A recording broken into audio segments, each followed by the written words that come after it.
Let's bring the meeting to order. I appreciate all of you being here, and I wanted to make a few quick introductions here. To our left is, far left is Scott Blunt and Michael Parkinson with the House budget. Can everybody hear me okay? Can you hear me okay? Okay. Ascent Dixon. Did I pronounce it right? Ascent Dixon. She's with the Senate Research. And then, of course, Jenna Davis here.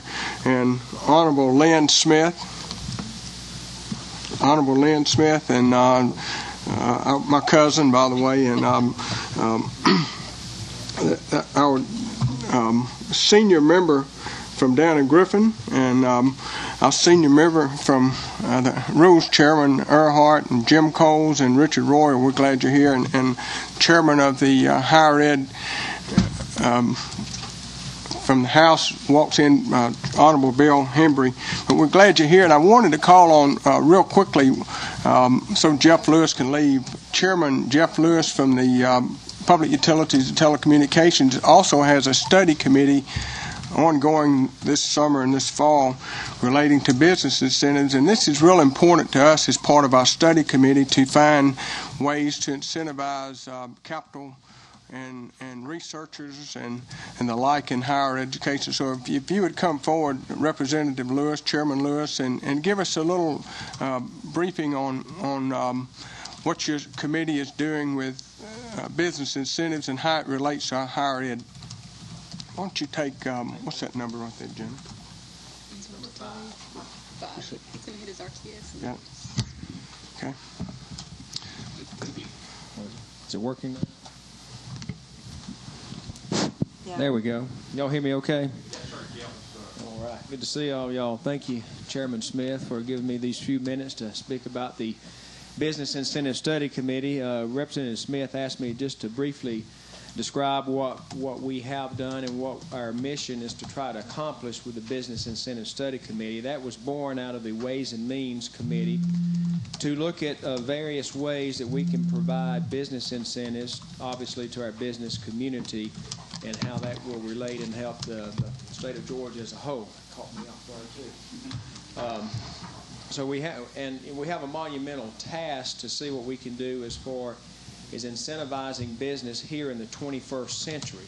Now, it largely is with respect to our tax code here in Georgia, but as this committee was being formed and put together, we learned that there's some other important issues as well that the business community is interested in, such as education, such as regulatory and compliance issues, and even some local government regulatory and compliance issues. But by and large, it was born out of Ways and Means, so that's where a lot of the concentration will be.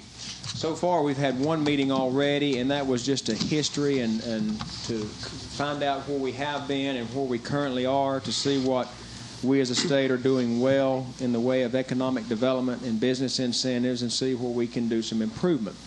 Our next meeting will be September the 27th in Savannah, where we're going to focus our attention on tourism and how we can incentivize the tourism industry in the state of Georgia. And we're looking at another one. The next one will probably be in the Athens area, where we will concentrate heavily on manufacturing and how to incentivize the manufacturing sector of our economy, with the fourth and possibly last one being here in Atlanta, possibly on the campus at Georgia Tech, but still have some discussions to do there, where we're going to be talking about energy and new technologies and incentives there. And the primary reason I think that Chairman Smith asked me to mention that to you today, because it is real important. Our colleges and universities and our technical schools here, our centers of higher learning, and the role that you play in accommodating the business interests in the state and incentivizing that. You have an incredible role to play, especially as we kick off this 21st century and the new technologies and emerging technologies and the incentives that are there that can accommodate business here in this new era that we're in. We know that you provide valuable resources when it comes to intellectual capital and intellectual properties and consulting and things of that nature. And that's something that has reared its head to a degree as I've stumbled my way through trying to chair this committee. So we're going to be dealing with some of those issues. And, of course, when you talk about funding, we know everybody's feathers can get ruffled, because if you're talking about tax incentives or tax cuts, you're taking them away in one area. How will you replace them? But we hope that we will come up with some good solutions that will generate even more business and business capital in this state, as well as venture capital and investment, particularly in those areas of new technology and new energies that we hope to be looking at, while we shore up some of the traditional base that we already have. Now, I probably said enough. If there's any questions that any members of the committee would like to ask quickly on where we are or what we intend to do, I'll be glad to try and answer that. But we've had a great cooperation and input so far from those of interest, and I recognize just a few faces in here that were at our first meeting, I believe. I'm a little nearsighted, so I can't see real well out there, but tremendous turnout for that, and we expect even a better turnout in Savannah and the other places. But we wanted to segregate these meetings based on business or industry groupings and topic specific as well. We thought we could learn more that way. But anyway, that's a little bit about what we're up to and what we hope to accomplish. And hopefully we'll come back in January with some recommendations. Those recommendations might be new legislation. It might just be a matter of changing a word or two in some existing laws that we have. But anyway, any suggestions, comments, or input that you might have from your respective institutions would be more than welcome. You can contact my office directly with any information that you might have, and we'll be glad to receive it. So, Mr. Chairman, unless there's any questions, that's all I have to say, unless I didn't cover something that you would like for me to cover. Thank you very much. Thank you. One of the reasons I wanted Chairman Lewis to come before this committee briefly was we lost a rather large pharmaceutical firm in my area of Georgia, and some of the reasons were there wasn't enough capital dollars involved to have enough of the researchers in place in order to attract these industries, and some other things that I was mentioning to Chairman Lewis is the banking laws in Georgia for some reason may be a little weaker than in North Carolina, because it seems like North Carolina is getting all of these research facilities one after one after one, and it could be that your Business Incentive Study Committee could look at banking laws as well, and tax credits for the venture capital people, for the universities to bring their research scholars in, and also for research incentives. So this is something that I hope that this study committee that we're working on will bring to the table as well for recommendations over the next 18 months. So I appreciate you being here with us. Moving forward with this study committee, we're a little rusty up here. We haven't been before people since the last session, so I really appreciate as many as you being here. And we've got 5 of our 7 study committee members here, which is pretty good for herding cats like Alexis and others have done here. So, and a couple of our subcommittee members are here as well. I had a handout here that John Brown, who's in our budget office, prepared when we were going through the legislative process. I'll hold it up. I don't know if any of you have it out there, but we made a few there. This is a PowerPoint presentation that John will probably do at our next meeting. Many of you know John Brown. He's our House Budget Office guy in higher ed, and most of you are aware, and in your package the members have a folder that has the actual legislation and what we'll be trying to accomplish in this as we go forward over the next 18 months. We will not finish our work maybe in bits and pieces along the way, and maybe some recommendations by this next session, but we won't really have the final recommendations till we conclude December next year of 2007.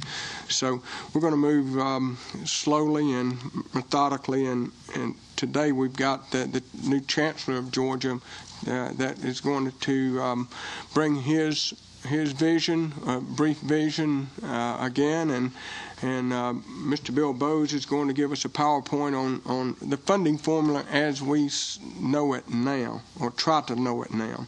So, look, I'm delighted that so many of you are here, and we're going to work hard over the next few months to make Georgia the best higher education state in the country. So thank you for being here, and I'm going to recognize Chancellor Errol Davis. And I must tell you that he's come to Athens and made quite an impression on some folks at the Athens Chamber of Commerce function about a month ago, and he's doing some great things. And before he starts, he handed us out his way of accountability and funding, and how he's going to make, and you may not have this, I don't think you have this in your folder, but he shared it with me. It's called the Introduction to the Lean Six Sigma.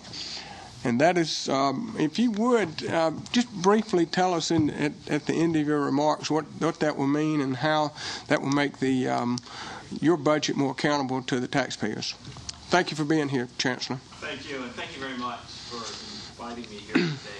This is really a wonderful opportunity for us to give you some early looks at what we're doing, and also every time I hear a presentation on the formula, I learn a little bit more myself. So hopefully by the time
Chairman Smith. Thank you so much for your presentation, and I think you have a great challenge ahead of you. I notice as you're trying to institute your efficiencies, it's been my experience you get a pushback from the individual systems who are trying to protect what they have there. So the balance is hard, but it's kind of like a high school football team. It's a lot of people respect what they have in their area, so just best of luck. Well, thank you very much. As my friends have been asking me about this pushback, and I tell them that if you're going to be in a cultural clash, it's better to be in Any other questions? Any other questions? Thank you for what you do, sir. Appreciate you being with us and allowing us some. Thank you. Mr. Bowes. Mr. Bowes, do you know what Lean Six Sigma is? I'm learning what it is. I'm learning very quickly. In fact, I'm going to be one of the first to be trained, I hope. It's a good concept.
That's got it. Thank you.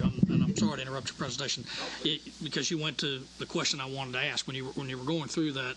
You said the special funding initiatives went away, and when you first characterized this, you have your 4 boxes of special funding initiatives, the research consortium, and the line items separated outside. That's the screen I was talking about. Separated outside the formula. Now we went through this exercise last year with respect to the program budgeting and the funding initiatives. Now, and you just said the special funding initiatives are going away. Now, are they going to be parts of the line item requests that we see this year? Or are they going to be rolled into the formula fund? That's where I want. That's crucial to our understanding of the whole budgetary process, at least as far as a committee member and the appropriative process. That's where I want you to expound on that a little bit. Let me clarify something.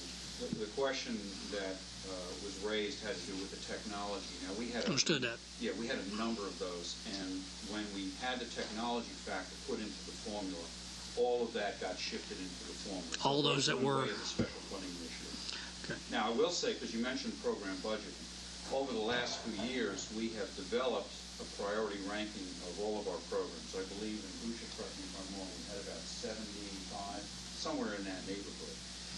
And we've reviewed those every year. And over the last couple of years, we have eliminated some of those special funding initiatives. We have, like I said, this number of 30. Define eliminate for me. I'm sorry. I want to make sure I understand. They went away, or we shifted the funding over to the formula. They were either cut or the money was moved over to the formula. Okay. So they were not separately line items, and they were funded out. Now I don't have a list. So it's a semantic differential then. When you're talking about if it moves from a special funding initiative to a formula, it's not necessarily a factor. It's moving the money over and incorporated into the ongoing formula. I guess that's what we're trying to learn. Okay. I'm sorry, Mr. Chairman. I'm trying to understand. I apologize for whether or not I'm understanding this. As the Chancellor said, maybe we learn a little bit about this formula every time. But the formula anticipates for me an actual equation that there are percentages or variables that you attribute to categories to create an overall amount of money that you're going to come out with. When you take, maybe give me an example. If you take a $5 million special funding initiative and you, quote, move it to the formula, does it become that same funding initiative, or is it become is a part of a variable or part of the equation that gets the same $5 million again? What's the practical reality? Let me explain, because you made a good point. The purpose of the formula is we have a number of variables and factors. I'm going to show those to you. And what that does is it generates a total amount of money. Understood. Okay, so let's take the $80 million that you heard the Chancellor talk about. Now, with that $80 million, that gets appropriated to the Board of Regents. The Board of Regents has the authority to allocate those dollars as it sees fit. Under the Constitution, a lump sum. Now, what we don't do is we don't allocate that back to every institution exactly in the way that it may have been generated. So when I say if we had a special funding initiative, let's say it was $1 million initiative, we might say, okay, we're no longer going to go to the legislature, go to the governor, go to the legislature and say we want $1 million for this thing over here. What we're saying is we're going to eliminate that, and with the $80 million, we would absorb that within that $80 million. Okay, and that answers my question, Mr. Chair, but the one thing that makes me uncomfortable with that, and I'll just be as candid as I generally am with this type of thing, our responsibility for the appropriative side of the equation rests on those variables and those qualitative, substantive judgments we get to make about, what's involved. Yes, we have a responsibility to appropriate to you in a lump sum, but the balance has always been that the justification for the lump sum is something that we generally get to see through the specifics of special funding initiatives. And that's my uncomfortableness with the program-based budgeting, I guess, because we're not seeing it. That $1 million for an initiative has now been absorbed into a amorphous formula. And what I'm asking you, where are we going to see, rather than just where are we going to see the specifics now, like we used to see them under the special funding initiatives? What what I think you heard the Chancellor say, and I want to echo that because I think this is a real important point about how we use the dollars, is that when we talk about priorities, if we have an initiative that we feel is a priority for the system, and we decide on our own that we are going to use formula dollars to cover that, you will see that we have set aside, X million dollars for this particular project, and you will receive information to indicate how successful that project is. We will provide accountability to you on all of the dollars that we'll use, whether they come through the formula or whether they're separately appropriated to us in, for example, the special funding initiative. And that's what we're doing right now. Fair enough, So and I'll leave you alone. This concept of disappearing into the formula, I guess it was the way you characterized that, is where I tend to park up. I like that concept. Nothing will disappear. Chairman Smith has a question. I guess I have a follow-up question with Chairman Errol.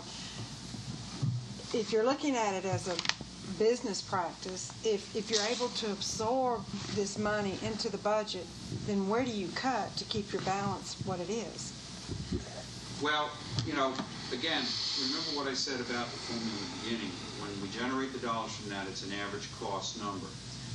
And that's a way for us to request money from the governor and from the General Assembly. But what we are doing on our end, we're evaluating every institution. We're evaluating their needs. We're evaluating the needs of these special funding initiatives and anything else for which we're receiving formula dollars. In some cases, it may be a cut. In some cases, it may be a reduction in a budget that we're allocating dollars to. In some cases, it may just be that the additional dollars may not go to a particular area or to a particular institution. If we believe that we have certain priorities that are consistent with what our board and consistent with what the state's expectations are. Just so you know, I certainly understand flexibility, and to a large extent, I'd love to see the Board of Regents run more as a business operation as opposed to higher education operations. But it's for us as legislators, and not expressing as well as Chairman Earhart, but we are obligated to know where the money goes, and in times past, it's become almost a game for us to try and figure out where the money is. That's part of what our process is. And so we're trying to figure out what we're not being told so we can fit, not just your agency, all state agencies. So it's just, where does it go? And that's when you're over $2 billion, it becomes a little bit more difficult. So I appreciate your appreciation of the fact that as legislators, we've got to account for it. If I could just respond to that, I think that's one of the reasons we stress that we'll identify the priorities, and we will put the money towards the priorities so you will know where the money is going. And you do need flexibility. I certainly understand that. But from our end, when we face the voters, we got to know, and so we need to be able to articulate also our knowledge of the process. Thank you. Just as a final follow-up, Chancellor, it's just there's a basic concern, at least I know that I've had it. All those special funding initiatives that we've had in the past have now disappeared. There are those that I'm taking absolutely, and I like where you're going with justification of the new spending and new priorities. I'd sure like to make sure that we continue to evaluate all those special funding initiatives and the line items that were in the past that we're not seeing anymore. Now, just please be cognizant of that. We'd sure like to. It's like the old continuation budget that we used to have here. You see 10%, but you got to have a comfort level, at least from my perspective, that we're evaluating those programs that sort of got into the 90% that continues. Yeah, the new programs will stay separate. They will not disappear into the concept of base budgets going forward. So we'll be increasingly able to identify where all of the dollars are going. Thank you. And I appreciate in your comments really reaffirm the direction we are going, because in the past you'd ask for a special initiative, and 2-3 years later it's in base disappeared. So. Thank you. I think this is where I ended up. Let me talk about it. Basically, we have we have 6 elements that make up the total formula, and of course the most significant one of these is the enrollment piece of that. And I'm going to try to go through this fairly quickly. The enrollment part of this actually covers 4 major areas: instruction, research, academic support, and then student services and institutional support. And as you can see, in each one of these categories, the major input or the variable is credit hours. And I don't want to go through what all the fixed factors and how they all work, but basically, when we look at credit hours, we take the credit hours that are generated each year. We look at something that we call productivity ratios, which are one of the fixed factors, and that, combining the 2 of those, generates the total number of faculty positions, and then we also from that generate what the total faculty salaries are. And all of the other variables that all of the other factors that you see here really are generated off that base, which is reflective of faculty salaries. One of the things I think is important to note, and as I said, the formula has not changed in about 20 years now. There are really 5 categories, and the reason these categories are broken out this way is because they reflect different levels of cost within the university system, and they haven't been changed. And generally, as you go from Group 1, which includes law, letters, library science, as you can see, and you go down to Group 5, the relative costs increase, okay? The same is true. We also have discipline levels, 3 discipline levels that are used in the formula going from lower division up to graduate and professional. And generally speaking, when you look at the lower division, that will also be the lowest cost. They tend to be the largest class sizes, and as you get up to the graduate and professional level, you end up with much smaller class sizes, and your costs tend to be higher. Could I stop you on that upper level? Back up one. Is that next one? Next slide. The next one. I'm sorry. There you go. Graduate and professional. Is that also research universities? Yes, that's graduate and professional. Anywhere graduate courses are offered. So it could be at one of our 4-year institutions that are offering master's degrees, or it would include the research universities as well, yes. And what the formula does, this is what I was talking about before. You see the groups over there, those are those 5 groups I showed, and then you have lower, upper, and graduate. And as you can see, if you look at, maybe I can use a pointer here. If you look here, you can see at the lower division, this factor of 884. And all that means is that, on average, the expectation is that a single faculty member would be expected to produce 884 credit hours. And that's based on a combination of class size, the number of students in the class, and the number of credit hours that are awarded to each student in that class. And again, as you can see, generally as you go from lower division, Group 1, down up to the graduate level in Group 5, that number of credit hours begins to drop. So you would tend to say, at this level, the class size is going to be relatively small, much smaller than it is over here. And then how that translates into cost, you can look at the instructional dollars per credit hour. So at Group 1, lower division, each credit hour generates only $90, where in Group 5, and these are your engineering programs, these are your medical programs, each credit hour generates a lot more money, $663 based on the last formula calculation. And by the way, the reason that Group 4 is so low, this is remedial education. So that's generating funds at a level that's half of the lower division. Optimistically, that should disappear, and our K through 12 would handle that. Yes. Optimistically, yes. Okay. Research now is really a function of credit hours as well. Basically, research funding is identical to the instructional funding at the graduate level. So, for example, if the graduate courses were generating $1 million in the instructional side, that $1 million is what is in the research side as well. So obviously the only institutions that would be getting state funding through the formula for research, or generating state funding through the formula for research, would be those that have graduate programs. Could I stop you on that, please, sir? Since you're basing your budget 2 years from now, or your request to the governor and the legislature for 2 years from the current FTE, I noticed that smaller schools advertise this time of year to get more students off the street into the schools. Is there some way that we could just not just recruit students off the street to get them in school? I do hear that maybe in the private schools more than the research. I mean the Regent schools, but it's like there's some tendency to advertise on the radio and the newspapers and the like to pull people off the street to get the FTEs up. Is there some game that played there, or that maybe by changing the formula that we could eliminate some of that?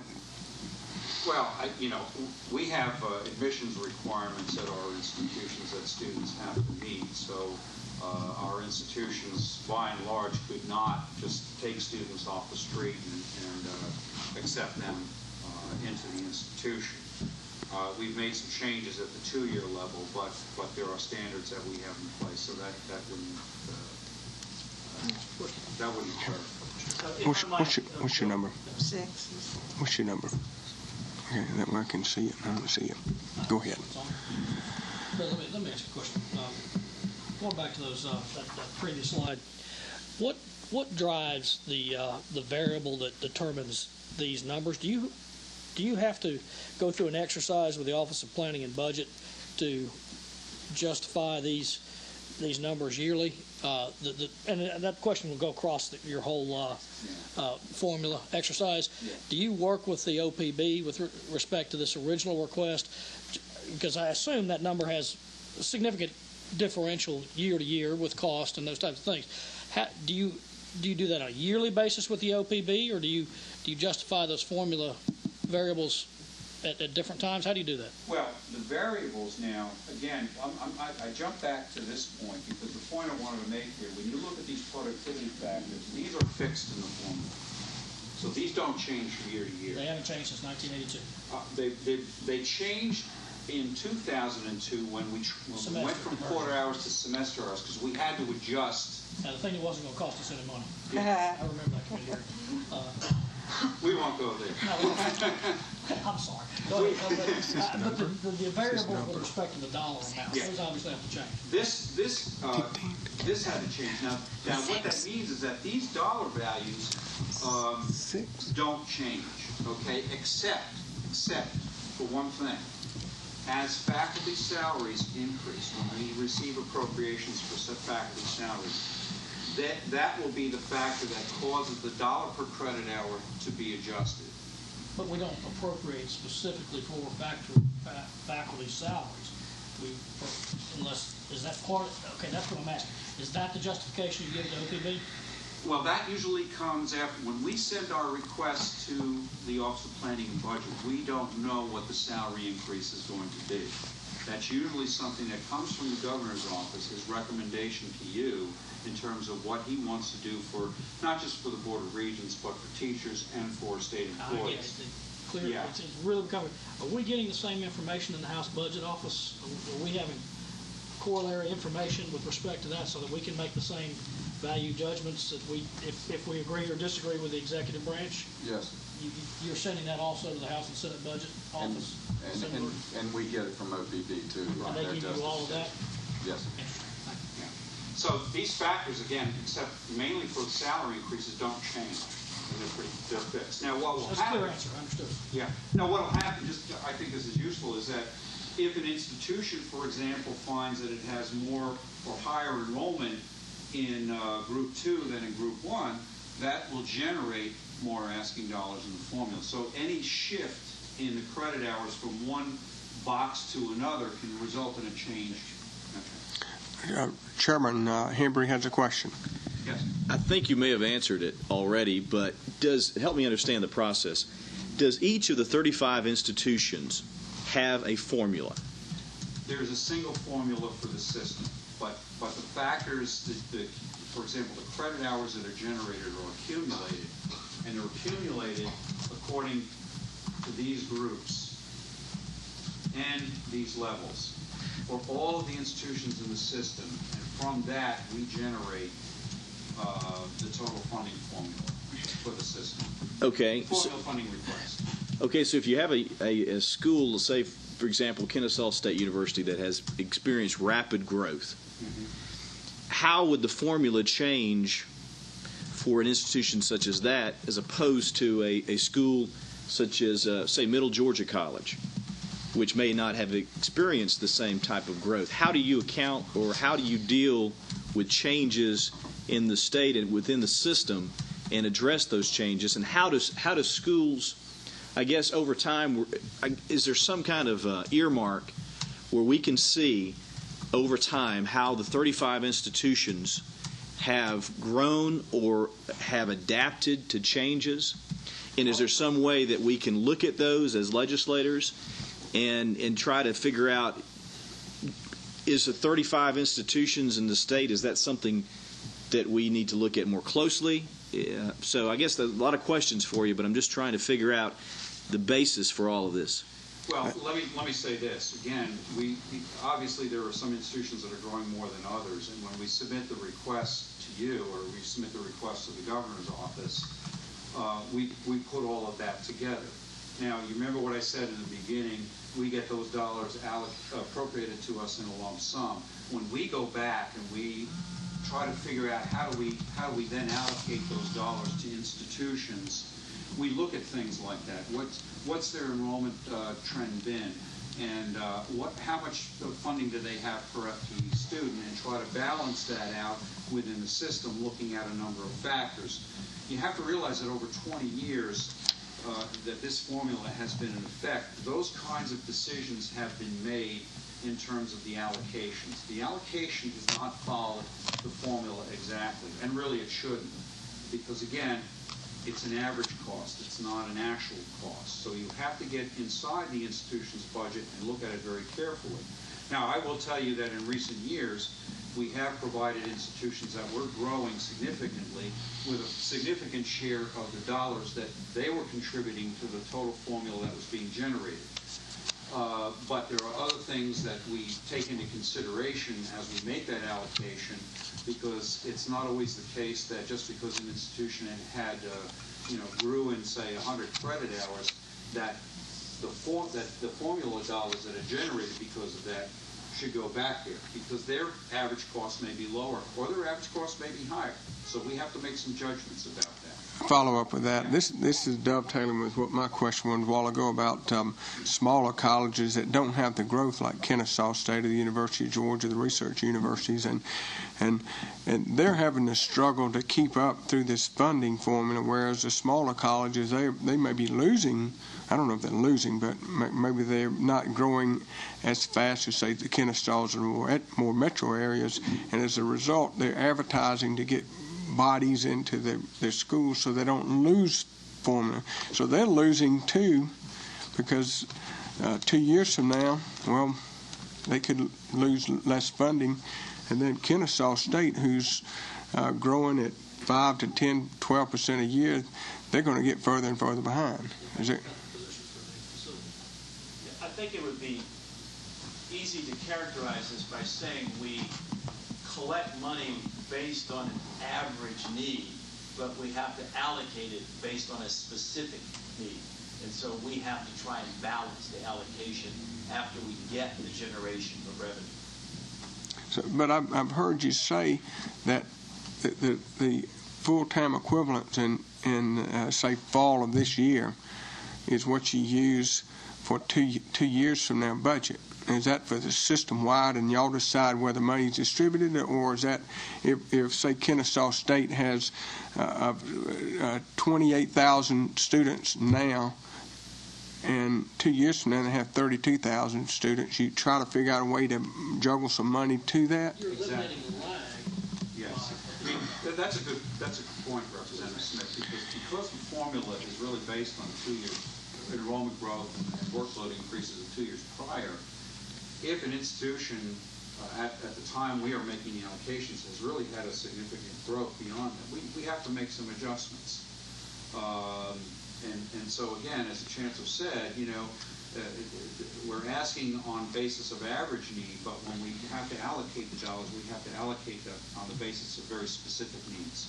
And that need, one of the factors may be their change in enrollment. I've got a real concern that Representative Royal over there may be asleep or he's whatever. He has not asked one single question this whole time. I'm listening. Yeah, he does. He's waiting for us to catch up. Got out of Georgia Tech yet. Okay. Let me, I think I talked about this. I don't know if there are any questions about the research component of that. Let me mention about plan operations. As I said earlier, the funding for plan operations in the formula is generated a different way. It's based on the variable of square footage in the case of the regular operations and utilities, and it's based on replacement costs with respect to the MRR funds that are, as you can see up there, are now funded through bonds mostly. The fixed factors, we have a fixed dollar factor for both regular operations and utilities.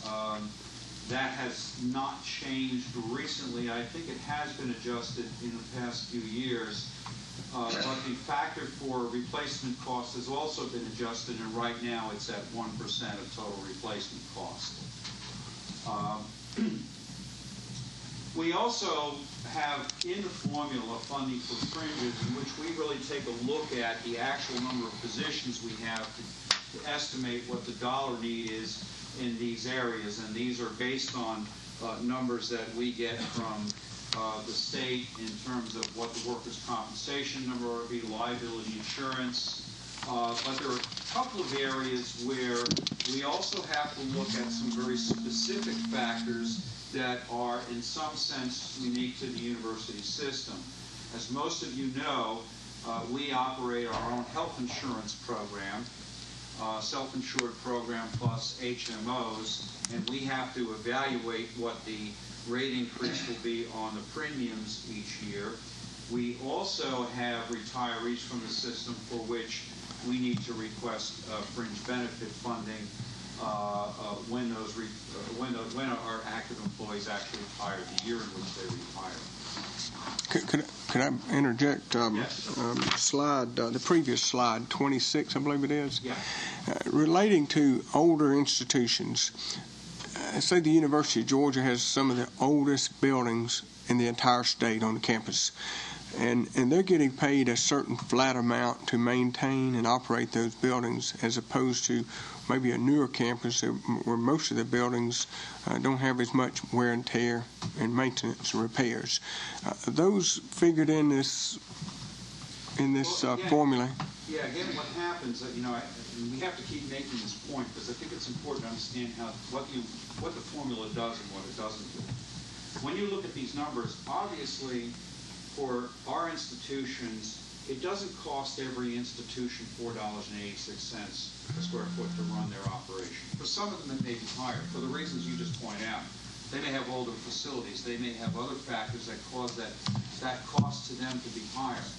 There may be other campuses for which that dollar amount is actually lower. That they need less money. They would need less money to actually run their operation. So again, as the Chancellor said, this is average need across the system. And as we get these dollars and we look over what the actual needs of our institutions are, we have to make some adjustments. So yes, in the case of the UGA or any other institution that may have older facilities or that may have special needs, we would take a look at that. In fact, the MRR formula, again, it's a standard, it's an average. The dollars that we get there, we have our own way of allocating those dollars to institutions that tries to take into consideration things like age. As a follow-up question, when it comes to these MRR funds, each university or campus has its own dollar pool. Is that correct? And then they distribute it to the various areas of campus? Is that Yeah, we try to earmark dollars for the institution. where I'm heading with this? Is there any politics played within the campus itself for those MRR dollars in the various departments? I can answer that. I mean, another I can't answer that question. I don't know how they work that out. Of course, I would assume that they have a way that they determine what are the major projects that their priority projects. Mark, do they submit a list to us on that? Yes, they do. It's a prioritized list that the Real Estate Facilities Office takes a very careful look at and vets through with the campuses, and we help them prioritize it and we come to agreement on those lists. We also set aside funds as well for contingency out of that as well, don't we? Is that for regulatory issues that we it can be for both emergencies and some regulatory issues that come up during the year. the sleeping giant, Representative Royal from Camilla, has awakened. Talking about the MR and R and all of that, we had a lag for extensive research for many years. How are we coming towards bringing them back up? You said the 1% of total replacement also. Yeah, for years and years, they weren't getting anywhere close to where the other systems were. Yeah, I know that we put dollars in separately for regular maintenance, not for what the MRR is used for. But are they included in that? The Governor's Office of Planning and Budget has been very good over the last 3-4 years of including that money in the recommendations that the Governor's been bringing before you, and y'all have been supporting that. So where do we stand, though? We were playing catch-up all these years. Where are we in the process of catching up? They are receiving the same amount of money in MR&R as the institutions are right now. The organized activities such as the cooperative extension and ag experiment, though, they would tell you they're still behind because for the years in which they did not receive any earmarking. So although they are receiving the same percentage of money now, they would tell you they're not caught up. And that's probably correct. And we'll never be caught up with that kind of maintenance, but we're doing a much better job than we were 5 and 6 years ago. Mr. Bose, we're at 2:45 now, and I don't want to hold the committee or you too long. It may be that we'd split this up into two meetings or so, but how much longer do you think you... I can finish in 10 minutes. 10 minutes, but we like these questions, and I'm just want to make sure that we don't overlook anything, but to pleasure the committee another 30 minutes. Is that okay with y'all? What do we have after this? Sir? What do we have after this? This is it. This is it. What's the committee say? 30 more minutes, maybe? We cut it off at 3:15 so nobody gets tired. I love the questions, huh? Okay. Thank you, sir. Okay. Let me move on. I'll talk a little bit about continuing education, and one of the things I will say is that for the last several years, continuing education, although it's formally part of the formula, we no longer receive additional funding for changes in the continuing education units that are generated in continuing education. In fact, what we're doing, we have moved now to say to our institutions, make continuing education self-supporting. Fund it with the fees that you collect from the students for those courses, and so there is no new funding that comes to us from the formula. We do have still a number of public service institutes that are funded under the formula. There are 12 that are UGA, Georgia State, and Kennesaw, and you see some of those listed below: the Carl Vinson Institute, the University Press at UGA, the Fiscal Research Center, and the Health Policy Center at GSU. So continuing education, just the straight funding of continuing education credits is no longer part of the funding that we receive through the formula. And we have said to our institutions, you make these programs self-sufficient, and that's the way we're running currently. I have a question. Push your button. Just push your button. One question here. Representative Smith. With your Carl Vinson Institute, can you hear me? Because mine's not. Don't they also have their own fundraising capabilities? Aren't they? Not just that one. I'm just seeing your different names here, but can't someone from the general public or a private donation be made to these different institutions as well? Oh, sure. I'm only talking about that portion that's really coming out of the funding formula. In any one of these, there may be other sources of funds, private donations being an example. Some of them may actually have some research dollars or some grant monies that they get in. So, yeah, definitely. We're just talking about here about state funding. All right, thank you. Follow up with that. The bill that we just passed this year relating to carry forwards, could you explain real quickly that process and how it relates to this area here? It relates to this area in the sense that, as I mentioned before, continuing education represents about 80% of departmental sales and service, which is what the legislation from last year allowed carry forward on. And I'll tell you why that's so important, because this is an area, we talked about our institutions operating like a business. This is an area where we expect institutions to function like a business. If your program, if your continuing education program can't cut it, doesn't break even or doesn't earn dollars, then and in some cases this has happened, some institutions have stopped offering continuing education.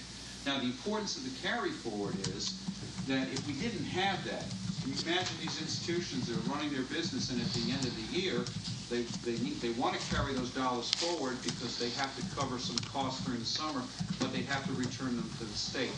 Because we have the carry forward, this makes a lot more sense. Doing it this way makes a lot more sense.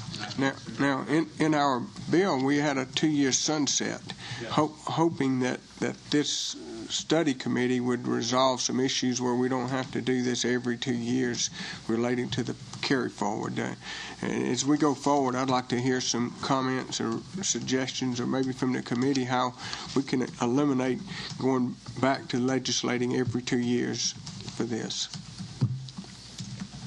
Any suggestions now? We'll just do it later, but that's part of what we're trying to accomplish with this study committee. Sure. Good. I already talked about the technology factor, so I won't go through that again.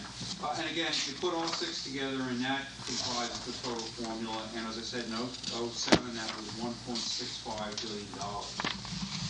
There's another important piece to this, which in some respects will probably begin to change under the new fixed before policy that we have for tuition, because it changes the way tuition is set for our students. But I do need to mention that the formula as it is currently constructed includes a cost-sharing arrangement between the state and the students, and it basically says that state appropriations would pay for 75%, while student tuition revenue would amount to 25% of the total funding. Now, what's happened is that because of that, because the funding for the state formula has been very good, tuition increases have been fairly moderate over time. Over the last 10 years, our tuition increases have averaged 6% per year. If you look at any other state and you see what they have done in terms of tuition increases, we are definitely on the low side. In fact, we're currently the lowest among the SRED states and well below the average nationally. Now, what has happened is, because of budget reductions in recent years, the combination after the budget reductions plus formula, we've had basically a flat funding for many years. Because of that, the share of budget borne by tuition revenue has just gone up a little bit. Right now, tuition revenue represents about 31% of total educational and general costs, and state appropriations are now about 69%. I want to mention 2 things quickly, because I was asked to talk about some issues. One of the issues we have, it has been a continuing issue, concerns our health insurance programs. We have done a lot with our programs to make them more cost effective. We've implemented national provider networks to reduce the cost that we're paying on our claims. We have adjusted our premium structure so that we have now, over the last several years, retirees are paying more. Or I should say they're paying what they should be paying relative to their claims experience. And you can see some of that here because in 2001 to 2002, we actually had a slight reduction in our claims and expenses, and that was the year that we introduced the new Preferred Provider Option Program, which greatly cut our costs. But as you can see, even with all of these things that we've done, and we've also done things with our administrative contracts to reduce costs, even with that, we have had a growth in our claims and expenses. If I look from this year to this year, that increase has been about 40%, or about 6% per year. Now, I'll tell you, 6% per year has really been pretty good, because if you look at medical costs, they've been going up in double digits for the last several years. So we've been doing a good job with this, but we do have some issues with being able to cover our premium costs. The other area I want to mention is utilities. And I think we all understand what's happened the last couple of years with utilities, and we've seen a very major increase in our costs in this area, just because of rates, not because of consumption. We have been doing a lot in the area of consumption, to reduce consumption, to conserve our energy. In fact, we've been working very closely with the Governor's Commission, the Governor's Energy Council on this, and have developed ways to cut, but our rate increases nonetheless are causing our overall cost to go up. In the last 2 years, in electricity, we have gone up 36% from 05 to 07, and in natural gas, we have increased about 53% from 17.7 million to 27.1 million. These are just a couple of areas that are a bit of a concern for us now because of the costs, and these are out-of-pocket costs. These are costs that we're facing now and causing us to move dollars away from general programs in order to be able to meet these expenses. So with that, Mr. Chairman, I am done. That's fine. Could y'all turn the lights on, please? Somebody flip a light. Thank you. Any other questions, Mr. Bose? We've got a couple here from to the chairman, to the chair lady, Cousin Smith. You made your presentation for an hour with nothing to drink, so I appreciate your presentation. I have two quick questions for you, trying to understand the relationship of the Hope Scholarship with the tuition funding for students. I know that I see several of the different members of our committee who have been in that debate more than I have at different times, but for cost of government at the other end, not necessarily in your area, but we also have to keep funding the Hope Scholarship as tuition goes up. And so that's part of the student tuition revenue.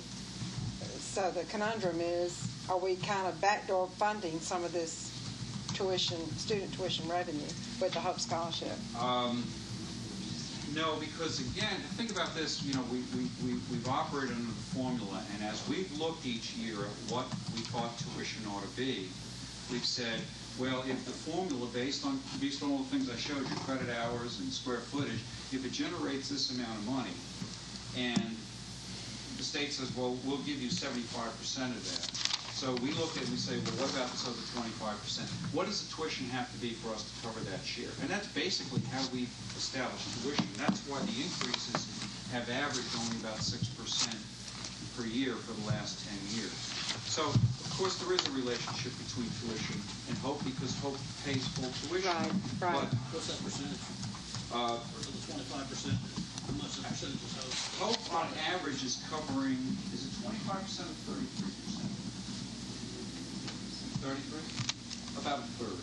It's about a third of that 25%. Meaning that, What was his question? of the students that pay tuition, about a third of the amount is covered by students who are in That in the state tuition too, for the state government right now.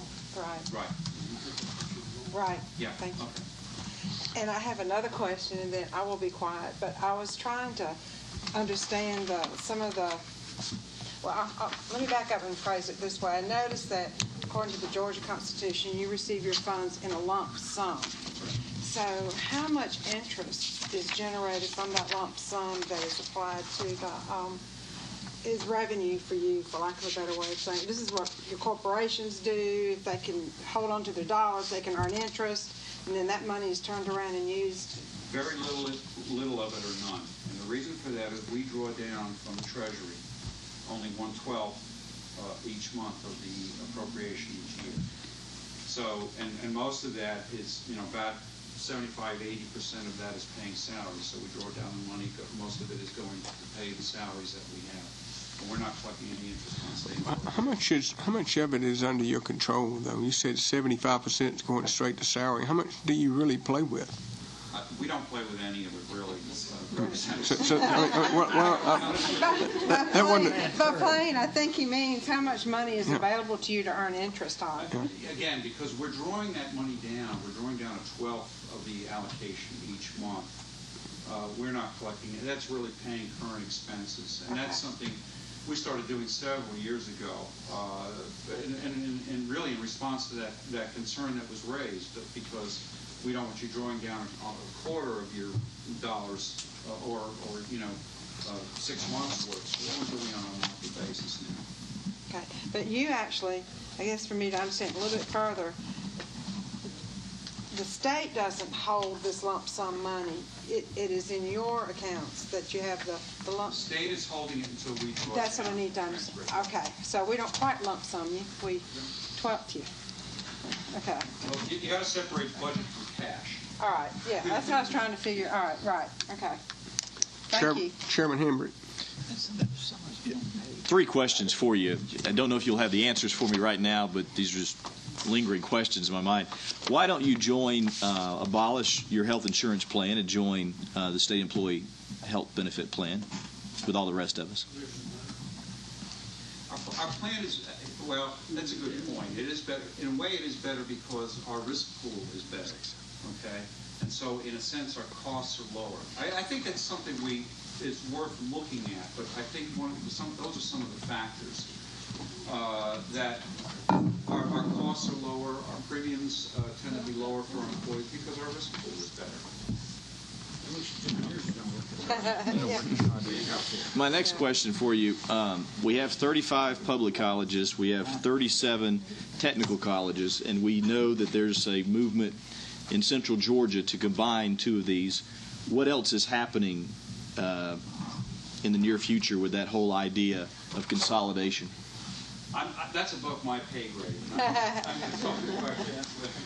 That's an excellent question. Commissioner Vollmer and I have already had preliminary discussions on achieving economies between our institutions because they're clearly there, particularly when they're right beside each other and often on the same campus. And so we are going to be sitting down and intensifying those discussions as the fall goes on in terms of what are the best ways to achieve economies between the institutions. If you go out to Atlanta Metro and Atlanta Technical, they're on the same grounds essentially, and there's 2 of everything out there. And clearly, neither of us believe that that's in the taxpayer's best interest, and we will move to harvest those things.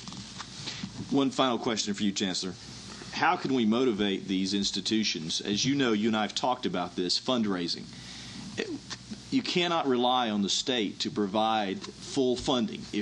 What are we doing? How are we challenging these institutions to do their own fundraising? I know we get publicity. UGA raises $100 million, but look at some of the counterparts in other parts of the country that are superseding that 4-fold. So what can we do to send a message to these schools that they've got to step up and they've got to do their part in this fundraising effort? Well, from a leadership perspective, the first thing we'll do is set appropriate expectations. And we'll suggest to them that they don't declare their own level of excellence. That we will define that in advance for them. And the second is, under the new capital allocation model, we are telling all institutions what level of participation we will expect from them as they start to request facilities going forward. And we're already getting a little pushback, well, quite a bit, quite frankly, pushback on that because we're now talking to institutions which have never had to raise substantial sums of money where we believe they do have the capability of raising the money to suggest to them that they are going to participate in the process. mean, it's clear to us that Waycross is not going to raise $100 million a year, but we believe that they have a potential of raising more money than they're raising at present.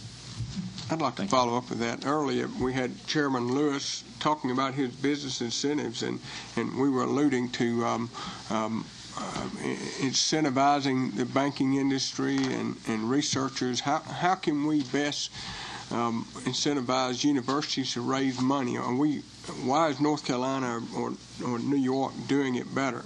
And there's got to be something in their laws, banking laws or tax laws, that allows them to raise these dollars that they do up north that we're not now. Yeah, I am not familiar with the laws in those states. I do know, for example, in New York, we are essentially starting to look at their process because they did, in fact, set fundraising targets for their institutions. And you are very correct, Representative Henry, that a lot of institutions of similar size to some of our flagship institutions have raised a lot more money. And there are few institutions older than some of our institutions, for example, and so we have a lot of alumni. Some do exceptionally well. Georgia Tech, for example, the percentage of alumni which give there is over 50%, which is the highest for any public engineering entity in this country. Others don't do quite as well. But I don't think from a system perspective we have in the past suggested to them how well they should be doing and whether this should be a basis of continued employment going forward or not.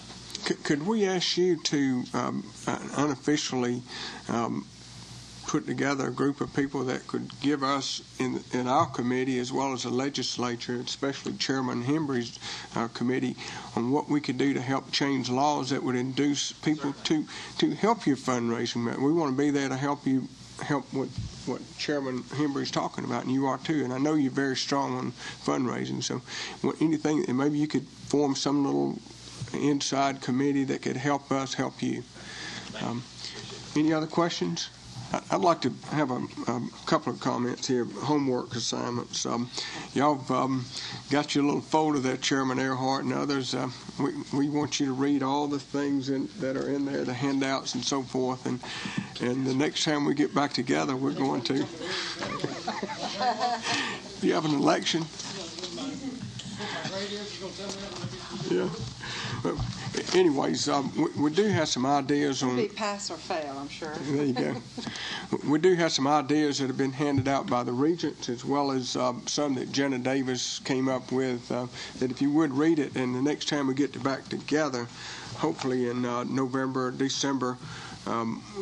There's a lot of things that we're interested in on this. It's very, very important. And like we said earlier, we want Georgia to be the absolute best it is in the country, and we can move that in that direction. But if you would read what we have handed out, diligently read it, make notes, and I would appreciate it personally if you would send me an email or a handwritten note as to your critique of this first meeting before it gets too long, before you forget what was discovered today, and email it to Alexis, because we will be contacting you to get your thoughts. But John Brown will lead the next discussion with, he's our budget guy, sometime in November, and we'll bring Department of Technical and Adult Education to the table because they're part of this study committee as well. So any other questions? Do your homework and email us or write us and let us know what you think about the meeting today, and hope you have a great election. Thank you all very much. Thank you. Good to see you, girlfriend.